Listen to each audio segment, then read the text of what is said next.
So this is how my sleep paralysis brought me closer to God. So to give you some backstory, I've always believed in Jesus and I was raised a Christian, but I wouldn't exactly say I was living for God my whole life. I'm thankful that I've had parents who prayed with me and took me to church, but as soon as I went to uni, that's when things kind of slipped up. I started going out quite a fair bit, which involved like drinking and talking to girls, etc., which I wouldn't really say is conducive to the Christian lifestyle. During the height of this is when this whole experience happened, and I think that's partly to do with the reason why. So the night before the encounter, I was having this nightmare, and in this nightmare I was standing on one side of a table and on the other side was this man with like long blonde hair, and I couldn't see his face, but I could feel the like evil presence coming from him. So I started walking around the table and getting closer to this man, and the closer I got, the more I could see his face. And the more I could see his face, this kind of like fear just was growing inside of me, and just it was like I was meeting the devil. Like it was crazy. As soon as I woke up from that nightmare, it was kind of like I had realised that I was dealing with something different from just a regular nightmare. It was something more serious than that, something more demonic. So then the following night I went to bed as normal. So I've now fallen asleep, and then after some time I've now woken up. My body is still asleep, my conscious is now awake, and obviously I'm going through sleep paralysis. And that same fear that I was feeling the night before in that nightmare was now in my sleep paralysis. All of a sudden I was now getting pulled up out of my body and being twisted up. My body was still stuck there on my bed, but my spiritual body was now just twisted up. I'm now stuck looking at my Unicom wall, and then all of a sudden I just see these Latin images start flashing on the wall, just flashing super fast, and I'm just panicking, thinking, what is going on here? By this point I'm definitely feeling like the most fear I've ever felt in my life. Now after these Latin images stopped flashing, I can now feel this presence that was in my room. So I've now looked to my left and I'm seeing this kind of dark figure with like no real shape to it just in my room, and I'm terrified, just thinking, what is going on? Like am I about to die? Like what is going on? It then began to like communicate with me and telepathically basically told me that it's come to take me. At this point I'm stuck thinking, what can I do? Like there's literally nothing for me to do. Remember, I'm consciously awake, so I can still think and process what's going on. And the first thing I thought to do was to pray. Thank the Lord. So I begin praying, and as soon as I say in Jesus' name to end the prayer, the whole thing ends. I'm back in my body. I'm no longer in sleep paralysis, and the demon is gone.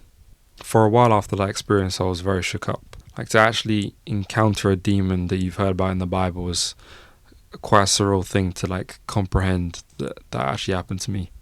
So a couple months later I had gone home to go see my family, and I was having a conversation with my mum, and I was telling her about this whole experience I had gone through, and then she proceeded to tell me that she had a dream around the same time that I had this encounter, that a demon had visited her and it had told her that it was coming to take me. And this kind of shook me up a bit more. I was like, okay, this is really real. This isn't just like my brain playing tricks on me, like it's also affecting my family as well. Despite this being a horrible experience to go through, I did learn two important lessons, especially for a Christian. The first lesson I learned is that the spiritual world really is real. Like it's a real place. It's not just this place that's talked about by some spiritual people or in the Bible and talk about demons and angels. Like this is really real. I had kind of always believed that there was like a spiritual world, but to actually experience it in real life, to fully comprehend that it's real, like it's put into a new perspective for me. It's pretty crazy because when I was actually going through the experience, it felt more real than real life itself, which is kind of hard to explain. A lot of times when I explain this story to people, they kind of put this whole thing down to hallucinations or that I was dreaming. But when you're going through this, your conscious is still awake. It's not that you're in your subconscious dreaming like when you're having REM sleep, when you're just normally sleeping. It's you're in a different headspace. You're fully conscious and aware of what's going on. I don't put this down to being a dream. This really was real and felt very real.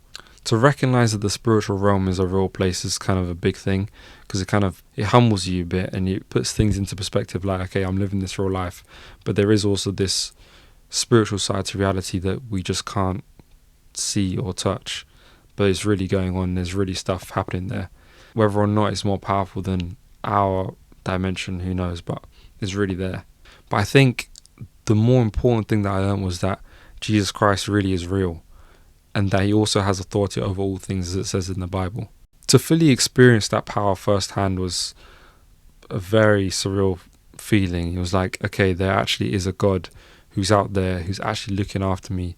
And not only that, like, this evil being that just felt powerful, like I could do nothing against. As soon as I said his name, I had now used Jesus' power to just let it be gone, which I just think is powerful to know as a Christian, that Jesus really is the King of Kings, the Lord of Lords. But it also made me realize that it's time to actually start living for God, and not just like living how I want to live and living in sin. Because now I was fully aware that if I continue to live in sin, there is a path that I will go down, and I know where the end of that path is now. If you made it this far in the video, first of all, I'd like to say thank you, I appreciate it. Second of all, I'd also like you to take this as a sign from God to actually start living for him. I'm fully aware of how easy it is to just live your life on your own terms and to do you, but you really need to understand that living for God and living in his will is the best thing for your life, and is better than what you can plan for your life. And God doesn't just do this because he's just this controlling God that doesn't really love you, but he's doing it for a reason, to save you from a destiny or a place that is where you don't want to be.